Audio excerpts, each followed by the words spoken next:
This is Baruch Flashman here at the Tikkun Elevator Kollel, and this is like I lost one of the shiur. That's this shiur. I'm going to say it again. This is really one of the most powerful books that I've read. It should be, if there's ever a course that is designed for religious psychologists, this book should be in it. So he says the rabbis elaborated on the parable of the rope. A beautiful idea regarding mitzvahs.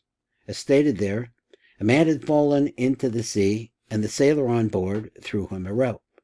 He said to him, "Hold this rope in your hand and don't let go of it, for if you let go, you forfeit your life." Similarly, the soul is linked from the higher realm to the lower. The channel between the two are connected. As one end of the rope attached to the boat, and the other end was attached to the person in the water, it's the same metaphor. All of the essence of love and attachment is for man to attach himself to this rope and to tie himself through it to the root of his soul, which is attached to Hashem. This is Reshus Chochmah Gate Ava number 3, and let's read on Rabbi Mimran and go. Remember, the state of experience that we are speaking about is not what you think. It's not something you can think into. It is you cannot think about making a soul connect or attaching yourself to God. This is something the mind can't understand. It is a heightened state of being that must be felt without any mental labels attached to it. Because as soon as you call it something, you're no longer there. You've removed it from the realm of pure relationship, I guess. Let's experiment. He says, close your eyes and say to yourself, I wonder what my next thought is going to be, and wait. Then become very alert and wait for the next thought. Be like a soldier at war waiting for his enemy's next move. What thought is going to come out next? Try it now. So, let's give it a second. Give it a try.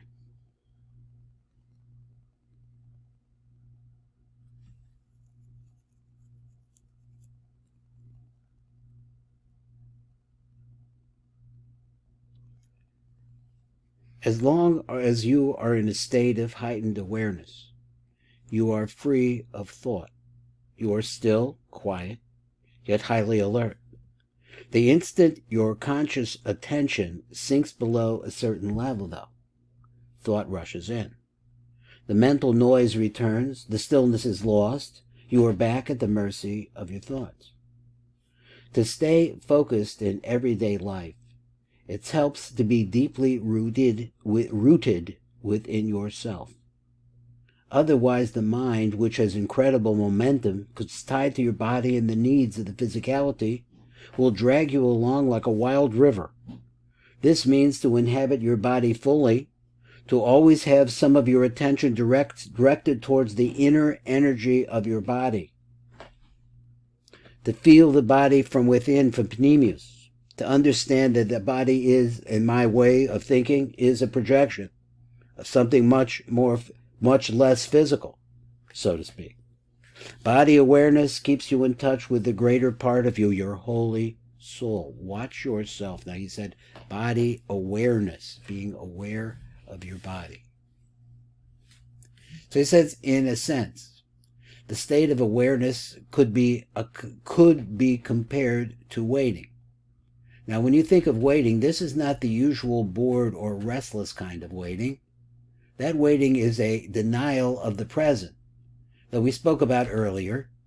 We're looking towards the future then. We're thinking only about what's coming. It is not a waiting in which your attention is focused on some point in the future, and the present is perceived really as an undesirable obstacle that prevents you from having what you want. So the present is in your way because you want to get to the future. There is a qualitatively different kind of waiting, though. One that requires your total alertness. Something could happen at any moment, and you are not absolutely awake, absolutely still, you will miss it. In that state, all your attention is totally harmonious with your present situation, and you are in the, what I call, the now. There was none left for daydreaming, thinking, remembering, anticipating, analyzing. There is no tension in it, no fear, just alert presence. You are present. You are present with your whole self, with every cell of your body. In that state, the you that has a past and a future, where you're constantly thinking about the past and what's going to happen, since nothing of value is really lost, because those things are illusory. You are still essentially yourself, and you are watching. In fact, you are more fully yourself than you've ever were before, or rather it is only now that you are truly complete by being attached to your higher self, and that's the metaphor that he gave about the rope.